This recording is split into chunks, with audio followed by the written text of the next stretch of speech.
Leilou Nishmat. Israël Libas, Leilou Nishmat. Myriam Batida. Redites. Yosef Chaim. Yosef Chaim. Madame Saouda. Saouda et Myriam Batida. Uchol Israël Shofim. Une fois Shema pour Uchol Cholé Amecha Israël. Le Pitsoué Amecha Israël. Alors, on va aborder un sujet qui est un sujet infini. Le sujet derrière le sujet du Naaseh Venishma, un sujet dont on peut discuter du matin au soir. Et qu'est-ce que c'est exactement le Naaseh Venishma? Et on va l'aborder par une irrégularité dans le texte, une sorte d'aberration. Regardez. Vayetse Moshe et Ha'am Nikrat Ha'Elohim. Moshe sort avec le peuple à la rencontre d'Hachem.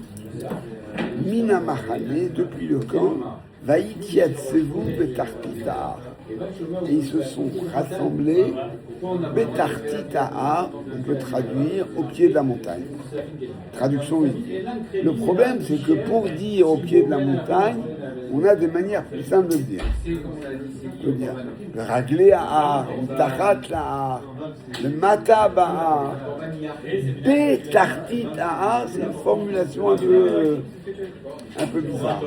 Et donc, les Chachamim qui traquent les irrégularités du texte repèrent Vaïtatzvou Betartit Ahar, Amar Rav Avdimi Bachama Bachasa. Rav Avdimi Bachama Bachasa dit, Melamed, ça nous enseigne, chez Kafa Kadosh Baruch et Alem et Ta'akegit. Puisque c'est marqué Betartit, dans le dessous. Il faut prendre l'expression au sens littéral. Dans le dessous, c'est-à-dire qu'ils sont vraiment sous la montagne. Insérés sous la montagne, avec la montagne sur leur tête. Ve'amar lahem, et Akadosh leur a dit, Imatem mekablim et Torah mutav. Si vous acceptez la Torah, mutav, c'est préférable. Ve'imlav sham tekevo atrem. Et sinon, là sera votre tombe.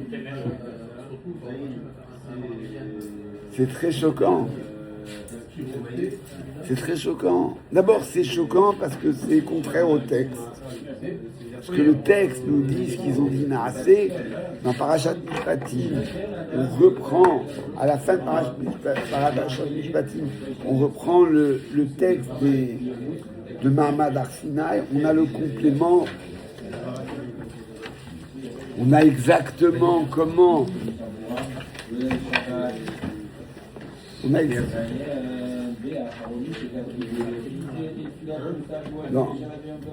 dans la Parashat Mishpatim, on a la deuxième partie du scénario du Mahamad Har Sinai. C'est un sujet en soi. Si vous regardez les parachutes d'Yitro et Mishpatim, vous avez Parashat Yitro, donc l'arrivée d'Yitro, le conseil de Yitro, l'organisation avec les chefs de 10, de 100, de 1000. Bien. Et puis vous avez la préparation à Matan Torah, et ça finit sur les 10 commandements. À la fin, il y a un petit texte qui dit vous avez vu que je ne suis pas une image, n'adorez pas les images, servez-moi Hachem, etc. Et puis, on entre dans Parashat Mishpatim avec toutes les lois, on va dire, de la vie civile en Israël, avec différentes dispositions. Et puis, tout à la fin de la Parashat Mishpatim, on reprend le récit des 10 commandements et le récit du Matan Torah. Et c'est là, d'ailleurs, dans Parashat Mishpatim, qu'on nous apprend que les Bnei Israël, quand Moshe leur a présenté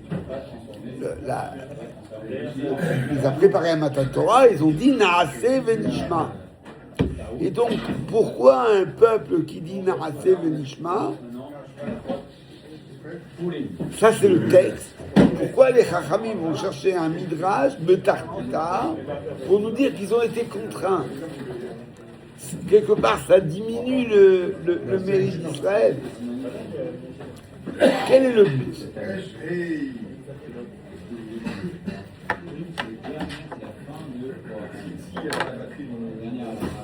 Amar Ravacha bar Yaakov, Ravacha bar Yaakov dit, Mikan moda Rabba l'oraita. Pardon. Le Naasé Nishma et la montagne au-dessus, c'est concomitant. Alors non, théoriquement le Naasé Nishma est précédent. Il est rapporté dans Mishpatim, mais il est précédent. Et c'est la question que posent les Tosfot. Tosfot sur la Gemara dans Shabbat demande, mais ils ont dit... C'est la question. C'est la question. Là, tu la ressens. Ok, pardon. Non, c'est...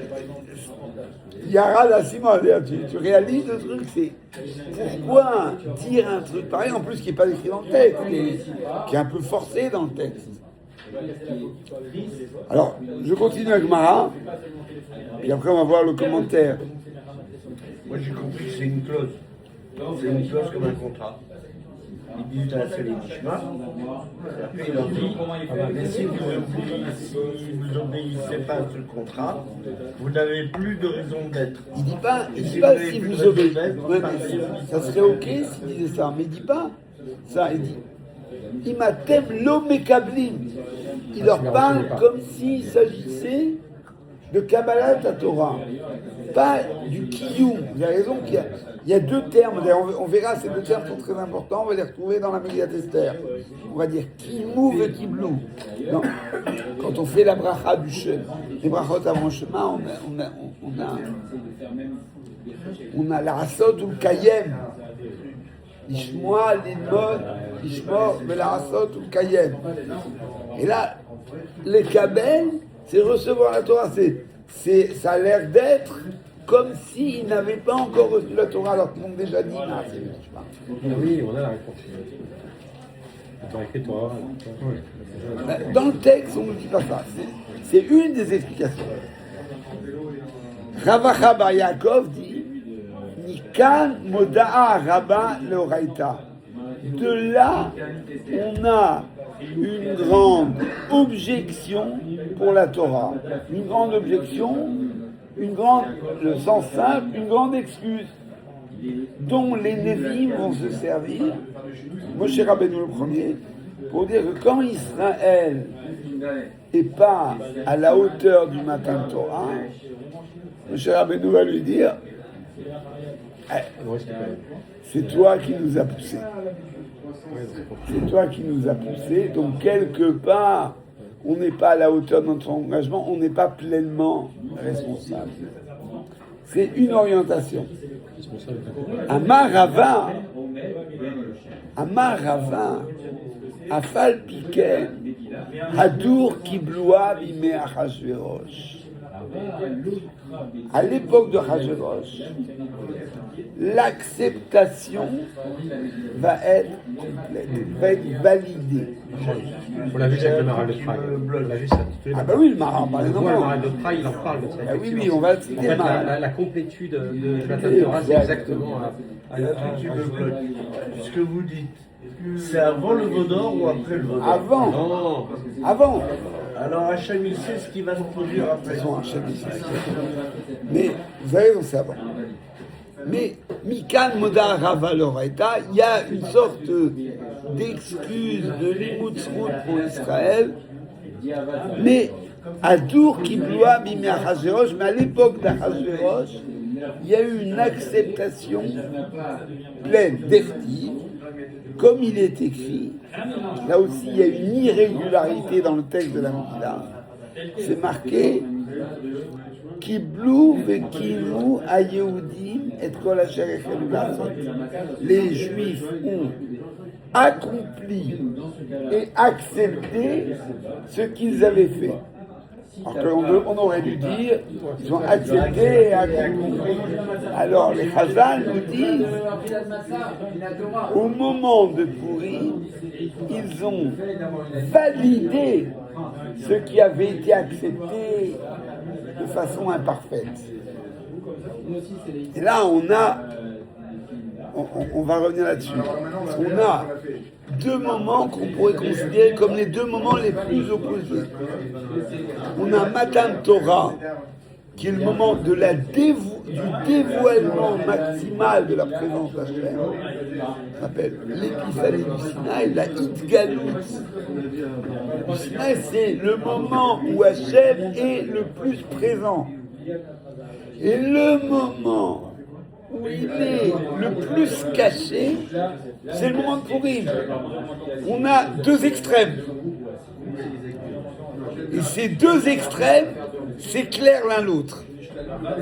L'un valide l'autre.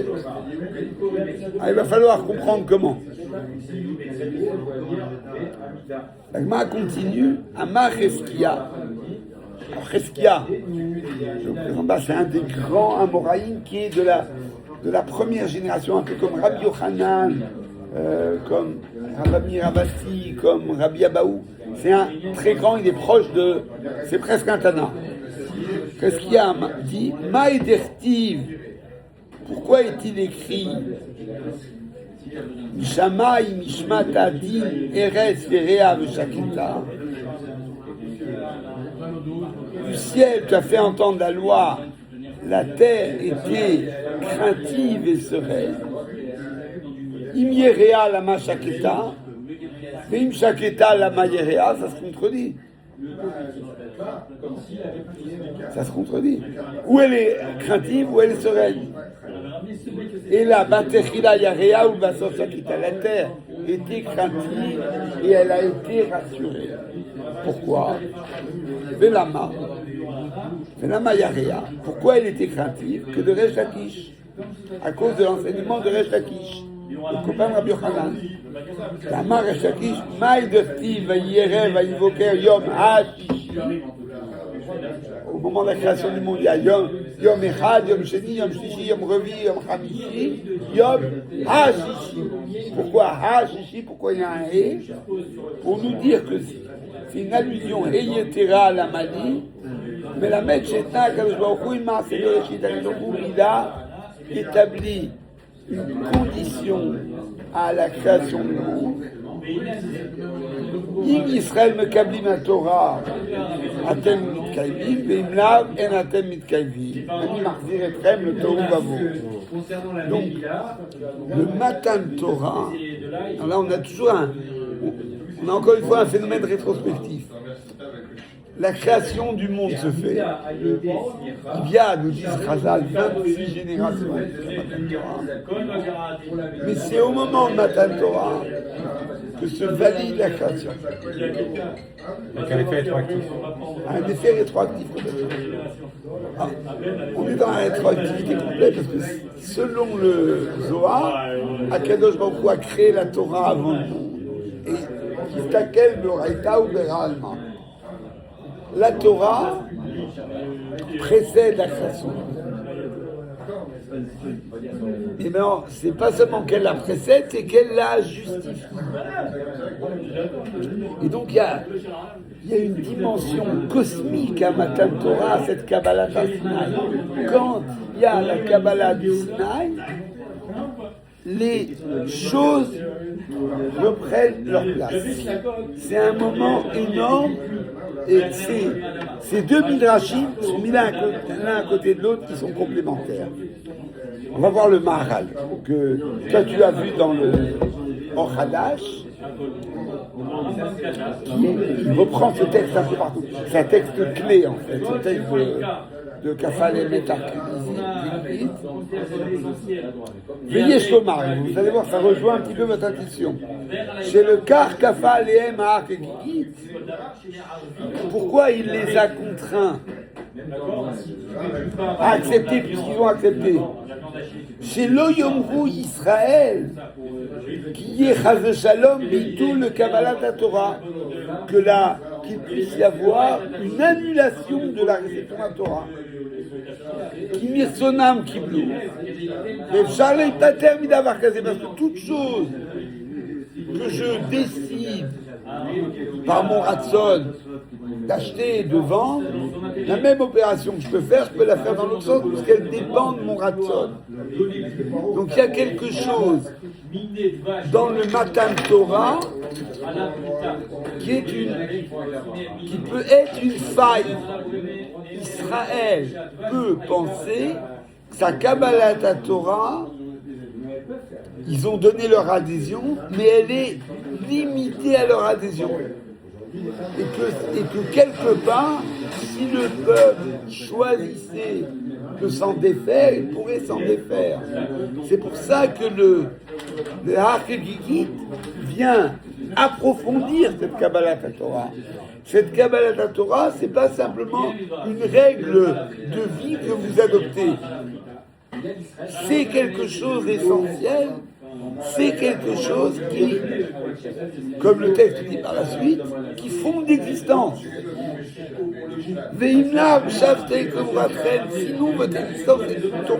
Il n'y a pas d'existence hors de la Torah. Après, tu peux.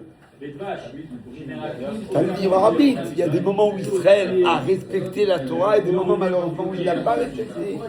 Mais qu'il la respecte ou qu'il ne la respecte pas, elle est là. Tu ne peux pas t'en défaire comme disent les Chazal. Israël a falpi shechata, Israël où? Un Israël qui faute, c'est un Israël fautif. Un Israël qui se détache de la Torah, qui devient idolâtre, eh ben, il est jugé en tant qu'Israël qui faute, et non pas en tant que quelqu'un qui dit « mais moi j'ai choisi une autre option de vie ». C'est pas une option la Torah. C'est pour ça qu'Hachem il va demander la garantie. Et la garantie, ça va être l'enseignement aux enfants de génération en génération. Exactement. Ça touche toujours ce point. Alors le Maral que continue. la Torah aurait été donnée avant. Pourquoi on a attendu autant de temps? Parce que c'est un élément fondateur finalement de l'essence même du peuple. Justement, parce qu'il fallait qu'on ait un peuple. C'est-à-dire que les Chazal disent que les Avot, Avraham Avinu, ils faisaient toute la Torah de sa compréhension. C'est joli ça aussi. Avraham Avinu, puisque la Torah, c'est le plan de la création du monde, Avraham Avinu, il voyait le monde, il trouvait le plan. Comme ça qu'il faisait des matzot et qu'il a appris à son neveu Lot à faire des matzot à Pessah, avant Matan Torah. C'est des structures fondamentales du monde, le Shabbat, les temps que les Avot avaient. Mais ça ne pouvait pas avoir un statut de loi, parce qu'il n'y avait pas de peuple. Alors on aurait pu penser, alors en Mitzraïm, on est chez un autre peuple. On ne peut pas. À la sortie, on n'est pas prêt. Il va falloir les 3 mois de purification. Ça le dit comme une femme qui divorce d'un homme qui se remarie. On attend 3 mois pour bien faire la distinction. Là, il y a la formation du peuple, il y a tout ce travail de 50 jours. On a parlé un petit peu Shabbat, le fait qu'il sort de Mitzrayim, il se délivre de la peur de Pharaon et de son armée avec Kriyat Yam-Suf, le fait qu'ils apprennent à manger la manne et à ne pas garder pour le lendemain, à faire le Birkat Hamazon, qu'ils arrivent au Shabbat, tous ces apprentissages de Chazal Samara, ils ont appris les dinim aussi, les lois Ben Adam Lachavero. Et tout ce travail fait qu'ils sont au pied du Sinaï, Mamlechet Kohanim le Goy Kadosh. Et c'est à ce moment-là que la Torah s'adresse à eux. Et le Maral va articuler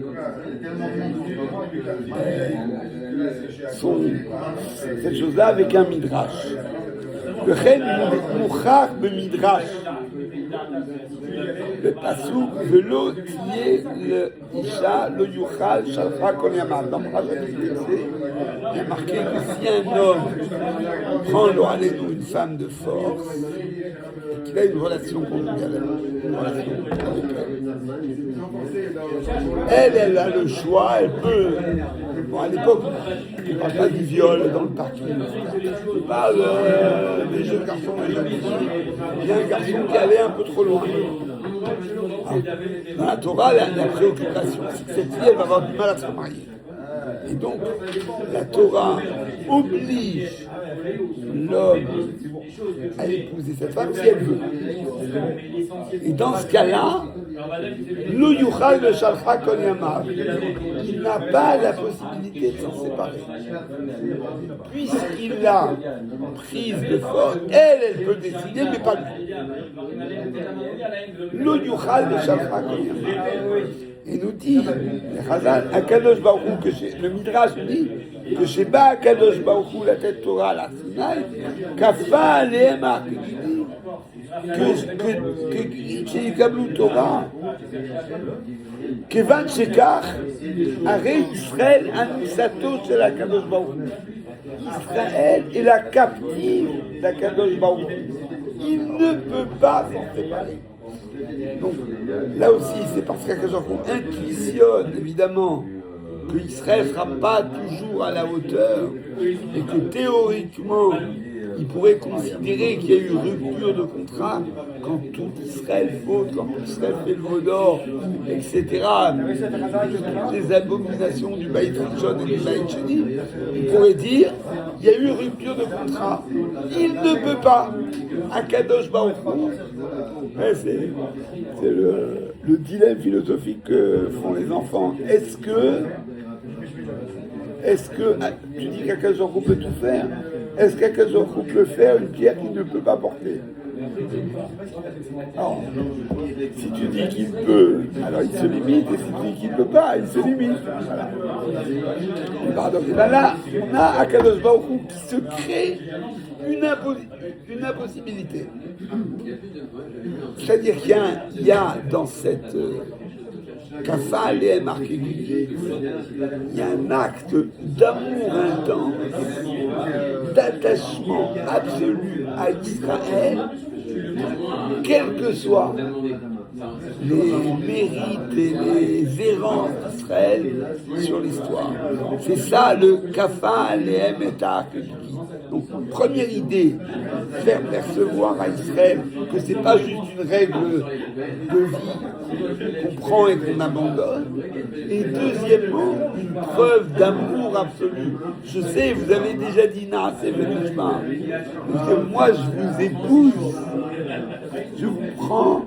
Et désormais, nos destins sont liés. C'est ce que Moshe Rabbeinu va dire après le Chet HaEgel.